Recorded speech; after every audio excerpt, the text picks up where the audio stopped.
तो कहने का तात्पर्य यह है कि जो त्रेतवाद है, त्रेतवाद में जो जीवात्मा एक जो तत्व है, वो जीवात्मा कर्मों को करता है,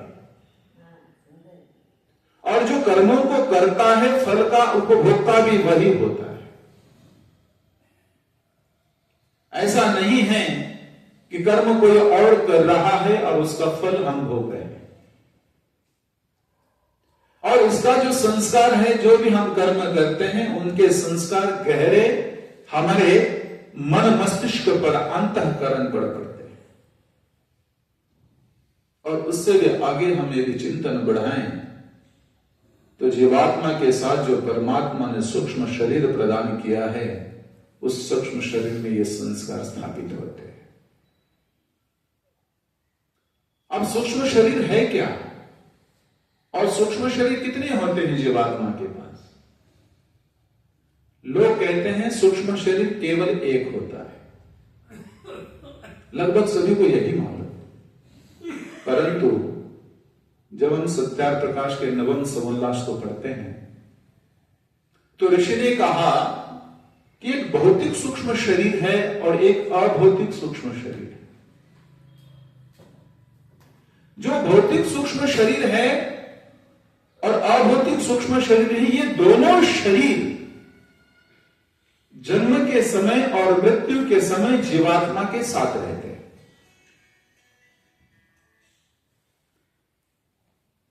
और जब मोक्षानंद को जीवात्मा प्राप्त होता है तो भौतिक सूक्ष्म शरीर अलग हो जाता है, और जो स्वयं का जीवात्मा का जो सूक्ष्म स्वाभाविक सूक्ष्म शरीर है, यह सूक्ष्म शरीर जीवात्मा के साथ रहता है, और उसी सूक्ष्म शरीर के माध्यम से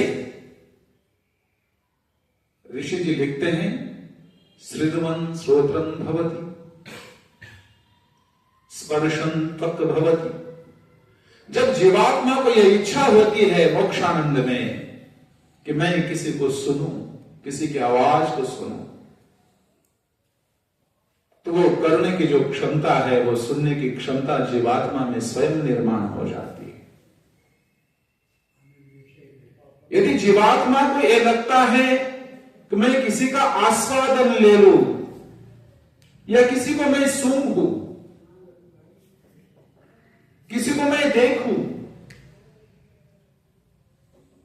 तो वो जो क्षमता है वो सूक्ष्म शरीर के माध्यम से जीवात्मा में स्वयं निर्मित होती है। क्योंकि जीवात्मा का जो सामर्थ्य है, जीवात्मा का जो लक्षण है,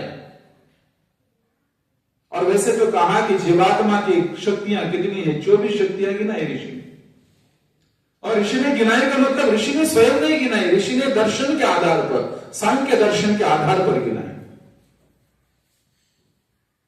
और वैसे जीवात्मा के लक्षण है, हर एक के लक्षण अलग अलग है। जीवात्मा के क्या लक्षण है? इच्छा, द्वेष, प्रयत्न, सुख, दुख, ज्ञानानो आत्मनोलिंगम।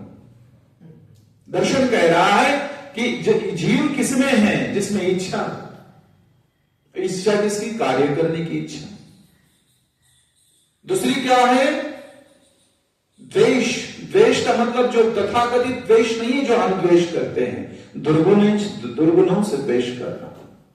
इच्छा, द्वेष, प्रयत्न, कार्य करना। इच्छा, द्वेष, प्रयत्न, सुख दुख की अनुभूति करना। और ज्ञान का मतलब है सत्य और असत्य का बोध करने वाली बुद्धि को धारण करने वाला जो है वो जीव है। और जो जिसमें ये गुण है वो जीवात्मा जो भी कृति करता है, फल केवल और केवल उसी को प्राप्त होता है। इसलिए कहा कि as you sow shall you reap. जैसा जीवात्मा कर्म करता है वैसा उसको फल प्राप्त होता है, ना न्यून ना अधिक। बहुत से लोग ये चाहते हैं कि मुझे दीर्घायु प्राप्त हो, परंतु दीर्घायु प्राप्त किस लिए हो, क्या इस पर कभी हमने चिंतन किया? क्या केवल जीवन जीने मात्र से हमारे इस जीवन का सार्थक है? हम शतवर्ष की कामना करते हैं, शतवर्ष से अधिक की कामना करते हैं, परंतु क्या हम इस जीवन में जो साध्य है, क्या उसको प्राप्त करने में सफल हो रहे हैं? यदि हो रहे हैं तो परमात्मा से भी हमें प्रार्थना करनी चाहिए कि हमें शत आयु हो, शत वर्ष से अधिक आयु हमें प्राप्त हो। परंतु यदि जीवन का जो मुख्य उद्देश्य है, यदि हम इसको प्राप्त करने में सफल नहीं हो रहे हैं तो ऐसे दीर्घायु की कोई आवश्यकता नहीं। हम एक बोझ की तरह इस धरती पर है। अतः कहते हैं जो भी हम जीवन जिए, जितनी सांसें हमारी हैं, उतना हम परम तत्व का काम करें, परमात्मा के लिए काम करें। परमात्मा की जो लीला है, परमात्मा ने जो हमें इस संसार में भेजा है, कर्तव्य कर्मों को करने के लिए भेजा है, मानव सेवा के लिए भेजा है, उन कर्मों को यदि हम नहीं करेंगे, दया भाव हमारे अंदर न हो, हमारे अंदर प्रेम ना हो, स्नेह ना हो, बड़ों के प्रति आदर न हो, छोटों के प्रति सुरक्षा का भाव यदि हमारे अंदर नहीं है, तो कहते हैं ऐसे दीर्घायु से कोई मतलब नहीं। तो जैसा जीवात्मा कर्मों को करता है वैसा फल प्राप्त होता है।